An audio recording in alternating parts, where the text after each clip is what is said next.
Welcome everyone. Our today's topic is application of biotechnology. So student, we have already started with the lesson introduction to biotechnology, and in this in previous video we have seen what is biotechnology and some concept related to biotechnology. So in today's video we shall study about the application of biotechnology, and this is part 6 video of this lesson for class 9. So let's start. Okay, so first let's revise what is the definition of biotechnology. So what is it? Biotechnology is technology that utilize biological system, living organism or parts, that means cells or tissue of this to develop or create different products. So student, with the help of biotechnology, it has become possible to produce plants and animals bearing some new characteristic in addition to their natural ones. Okay, now let's see application of biotechnology in floriculture, nurseries and forestry. Now floriculture is a cultivation of flowers, okay, like nurseries, forestry, etc. So nurseries are necessary for various purposes like growing gardens on a large scale, afforestation, reforestation, etc. and seedling have to be supplied in large number for all this purpose. So it is profitable in such cases to produce plantlets with the help of tissue culture technique, and for tissue culture technique you can refer my previous video. Alright, so tissue culture can be used to grow those plants on a large scale which bear flowers, fruits of excellent quality, and fully grown plants can be produced in shorter duration. So this is a by using this technique we can do the floriculture, nurseries and forestry, etc. because the plants can produce in very shorter duration, and plants can be grow on a large scale even if means of pollination or germinating seeds are not available. Now pollination, it is a process of transferring pollen grains from anther to the stigma of a flower, okay, of a same plant or different plant. So for example, orchids or pitcher plant do not germinate, but these plants can easily be produced by means of a tissue culture. In a bioreactor, cells can be grown in a more nutritive medium and protected from pathogens.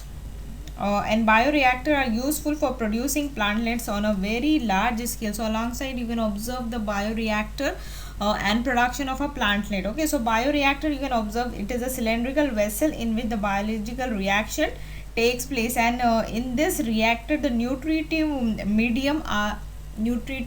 medium is provided to the plantlet or the cells or the tissue of a plant just to grow in a proper way. And large number of seedlings or plantlets can be produced in a short time using minimum resources and materials. Usually plants produced by tissue culture and genetic modification techniques are disease free, and plantlets produced by tissue culture of the meristem are virus free. Okay, now next is embryos formed by conventional hybridization technique between two or more varieties may not grow fully for some reason. Now hybridization is a process of combining different varieties of plants to create a new variety or new species of a plant. Now however, embryos produced by tissue culture technique always complete their growth. Next is rare and endangered. Now endangered, these are the species of a plant which have become extinct now. So rare and endangered plants can be grown by tissue culture technique and can thus be protected from extinction. So similarly, various parts and seeds of such plants can be preserved by tissue culture and those varieties can be protected. So these are the uses of tissue culture and biotechnology in the case of a plants, like this will help us in floriculture, nurseries and forestry. Okay,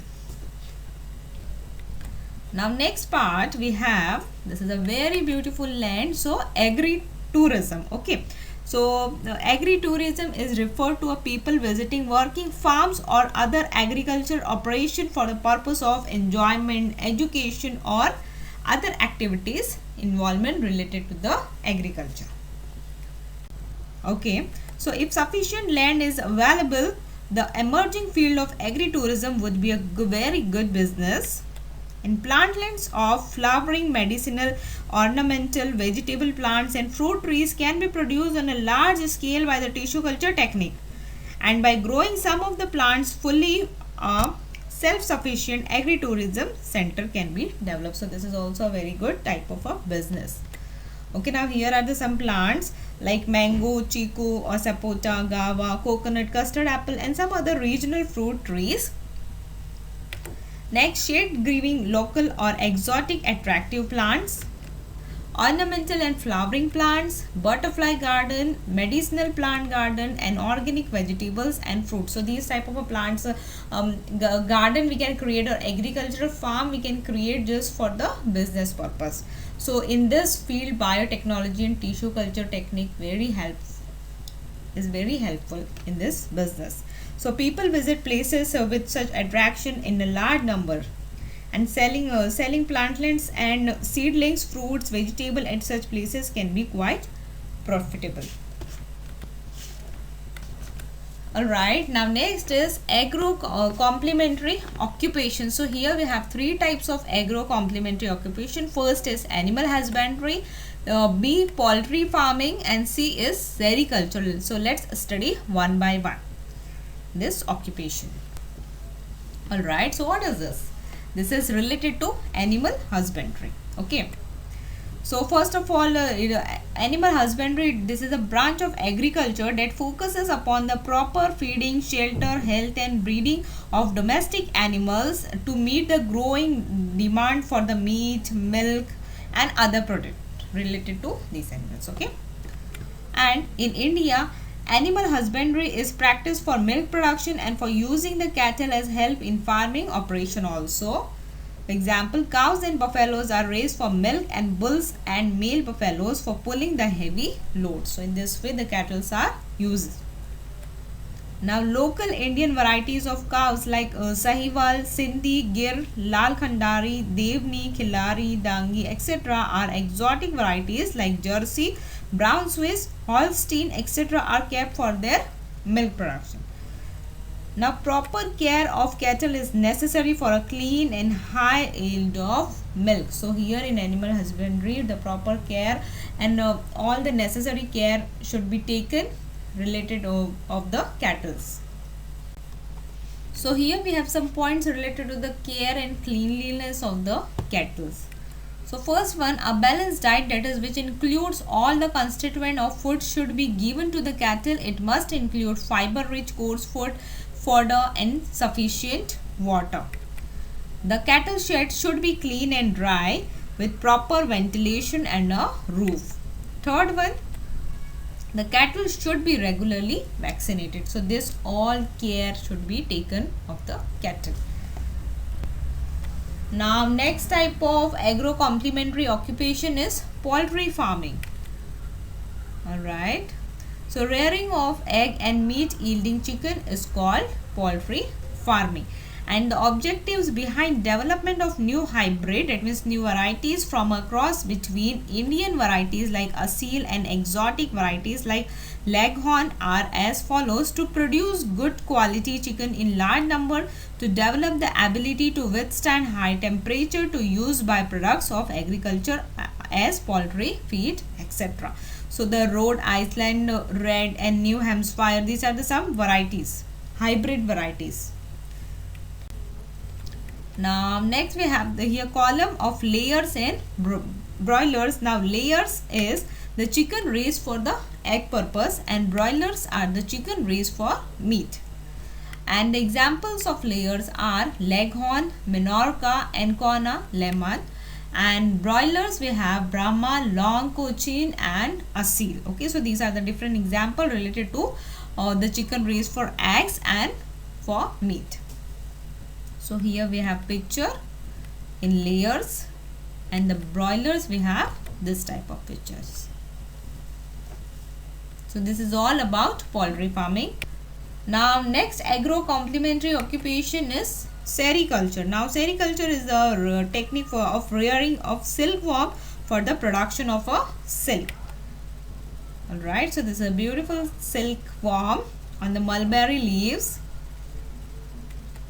So silkworm or moths are reared for the production of silk. Like Bombyx mori is the most commonly used variety for this purpose. That means this Bombyx mori is a variety of silkworm used for the production of silk. And the life cycle of the silk moth consists of 4 stages, as you can observe in alongside diagram. That first stage, eggs, larva, then next is pupa, and then adult. So thousands of eggs deposited by the female moths are incubated artificially to shorten the incubation period. And larvae hatching out of the eggs are released on mulberry plants. And larvae are nourished by feeding on mulberry leaves. And after feeding for 3 to 4 days, larvae move to branches of mulberry plant, and the silk thread is formed. And the silk thread is formed from the secretion of their salivary glands, and larvae spin this thread around themselves to form a cocoon. Like you can observe, I have spotted with a black marking. So this is a cocoon, and the cocoon may be spherical in shape. You can observe a spherical shaped cocoon. Okay, so this cocoon will spin the silk material around themselves. Now 10 days before the pupa turns into an adult, all the cocoon are transferred into the boiling water. Like this, all the cocoons, spherical shaped cocoon, are transferred into the boiling water, and due to the boiling water, the pupa dies in the cocoon and silk fibers become loose. And these fibers are unwound, processed, and reeled, and various kinds of fabric is woven from silk thread. So student, this is all about this lesson, Introduction to Biotechnology, and I hope you all have understood this beautiful technique in simple way. So thank you all of you.